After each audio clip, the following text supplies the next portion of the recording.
Hello everybody and welcome to beautiful Mid-Ohio sports car course. It's round 7 and 8 of the Whelen Mazda MX-5 Cup presented by Michelin.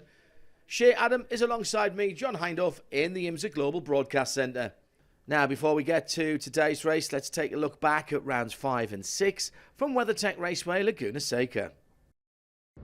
The Mazda MX-5s have always given us entertainment, and particularly here at WeatherTech Raceway, Laguna Seca. As they go to the green flag, 45 minutes on the clock. This is no team orders, this is no team loyalty, this is every driver for themselves. And it's too wide and 5 or 6 rows deep. Here comes Nicholson, he's halfway alongside, can't make it. 0.079 of a second, what a finish. Side by side, the long run from the final corner to the green flag, which is in the air with Racing. Looks like he might have a look down the inside, but never going to get that stop. Aaron Jeansonne wins for JTR. Oh, what a venue, what a set of races.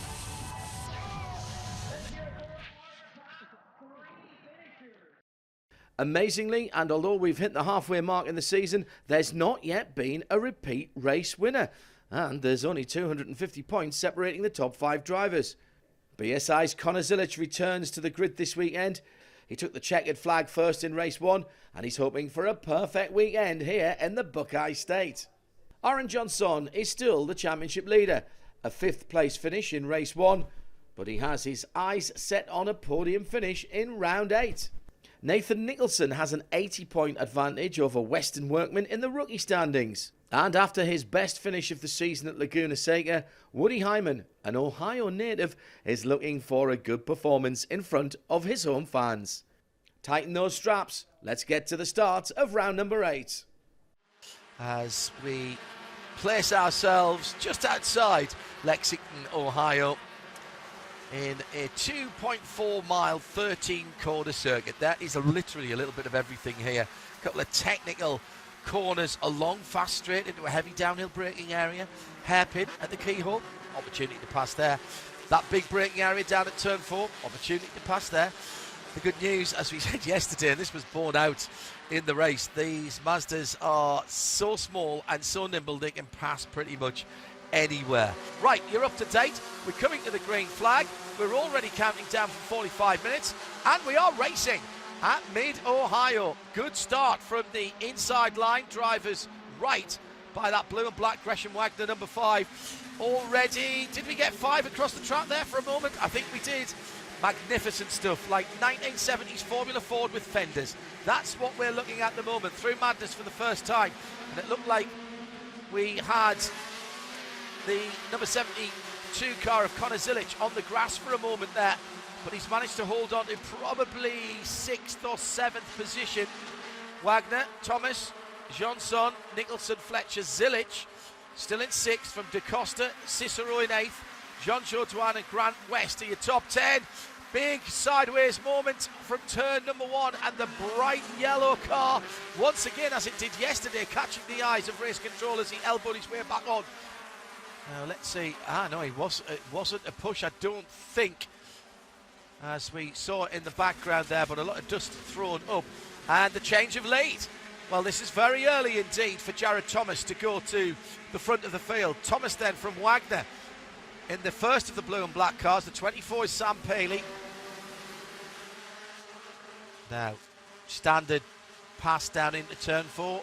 Yeah, a little bit of aerodynamic advantage for the car sitting in the hole in the air made by the leader. Jared Thomas pulls out to the inside. At this stage of the race, we're not going to get overly excited about that, because if I got excited every time there was a change of position in Mazda MX-5, I wouldn't get to 20 minutes to go before I'd either lost my head or lost my voice, or my head had exploded. So we're going to watch this develop now and see how these experienced drivers at the front of the field start to put together their plan to break up this top group. As Zilic is on the grass again in that Soul Red fronted car. So this is rather like bicycle racing. Let's see what happened to Connor. He was on the rallycross track there for a moment, came back on nicely. To switch to a different sporting analogy, they're rather just like heavyweight boxers in the early rounds of a fight. A little bit of jabbing, a little bit of dancing around. Let's find out where the strengths and weaknesses of the people around me are. But all the time, they'll be trying to break down this lead group, which is, 9 cars back to... Oh, and there's contact. Now, this is going to break things up a little bit. And the car wash number 78 of Julian Da Costa, the rookie, will just about make it out of the gravel onto the grass and the daisies and then back onto the track. Now, who was up the... it was the 22 car of Jeremy Fletcher, the blue car, coming across the front. And behind that, that would have been Nate Cicero, I think, in the 83, who stuck the nose in. Let's have a look here to see if there was contact. Yes, there was, and it was Cicero in the blue and silver car. And once again, those flag marshals at the keyhole, are they psychic? They had that yellow flag up so early. The pass for the lead down at turn 4, a couple or 3 laps ago. Just making it a little bit more difficult for Jared Thomas and Aaron Jeansonne to come through. Nathan Nicholson is in there as well in the red and white car, and the tiger stripe car has gone off. Schaefer and Kolazilic still just playing a waiting game in 7th. Surprised that Connor's not further up the field here. Maybe he just hasn't got the setup today. Maybe he is just biding his time.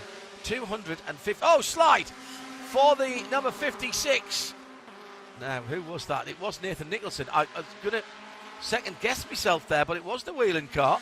So coming through the carousel, was there a slight touch on the inside with the number 72 of Connor Zilic, our winner from yesterday?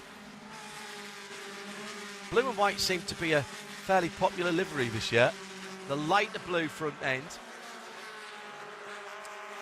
Behind Cody is Heather Hadley for BSI Racing. Oh, and a spin right in front of Heather, and she's tagged. And that was absolutely no one's fault other than Peter Atwater, who just overdid it in the carousel. He'll be kicking himself. He'd done well to get to the front of that group, but physics taking over. He just clipped the curb on the entrance to the carousel, and that sent him out wide onto the grey. Yeah, he's clips the curb there and spins it. Great avoidance, actually, by everybody behind. Right, let's see what happens now. It's under 10 minutes. 22 laps of Mid-Ohio have been completed. And let's see if anybody breaks ranks here. There was a thought there, wasn't there, from Aaron Jeansonne? Not quite close enough. Let's see if there's a pass this time down into turn 4, an attempted pass. Tyler Gonzalez remains in 11th position and still got Ethan Jacobs right up his tailpipes. Then Hyman in the bright yellow car. Next time by, we'll get the white flag. So this one and 2 more. Oh, there's a little nudge there. That was a mistake from Aaron Jeansonne, and he's put Jared Thomas into the gravel, and Jared has not quite rolled far enough. And a huge blow for the triple championship aspirations of Jared Thomas, who'd been biding his time in 2nd. It was a mistake from Jeansonne. It wasn't malicious, but he will get a penalty for that. These cars are absolutely on the edge of adhesion. And it was, I think, predicated by the fact that Jeremy Fletcher made a little look to the right-hand side of the number 24 of Aaron Jeansonne. And he felt the need to leave his braking a little bit late, and it was a little bit too late. What a frustratingly disappointing end. It's something that had been boiling up nicely for 40 minutes. Now, these two cars are teammates, but they are, of course, fighting for their own championship. So this might not be over yet. Halfway round the final lap. Gresham Wagner and Jeremy Fletcher continue to battle it out. I don't think Fletcher's close enough. He's going to have to make a run from a very long way back. Last opportunity is into the carousel. He took a lot of speed through, but Fletcher hasn't been able to control that. And for the second race of the weekend, our winner from McCumbee McAleer Racing, this time it's Gresham Wagner who takes the checkered flag.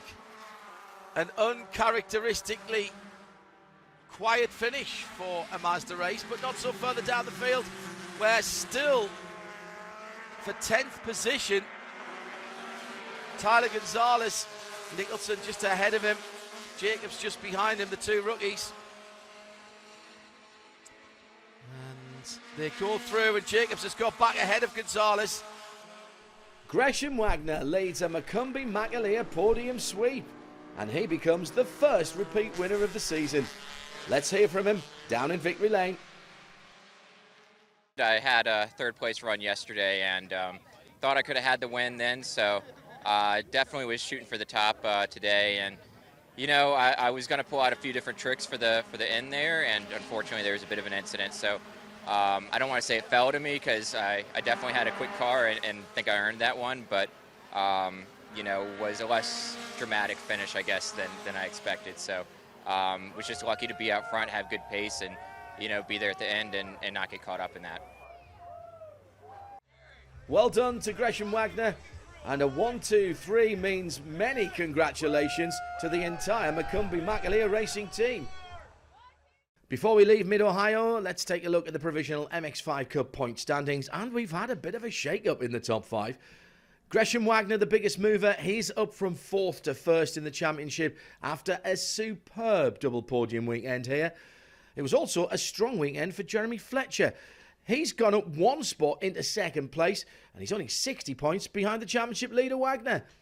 Sadly, after a 14th place finish in round 8, Aaron Jeansonne has fallen to 3rd, with Jared Thomas and Nate Cicero rounding out the top 5. Next up, we're north of the border at Canadian Tire Motorsport Park for rounds 9 and 10 of the Whelen Mazda MX-5 Cup presented by Michelin. That's on July the 13th and the 14th. For Shea Adam, I'm John Hindhaugh. We'll see you at the track. This copyrighted telecast may not be reproduced, retransmitted, or used in any form without the authorized written consent of the International Motorsports Association. We would like to thank all of our loyal fans for your continued support, and we hope you enjoyed today's broadcast.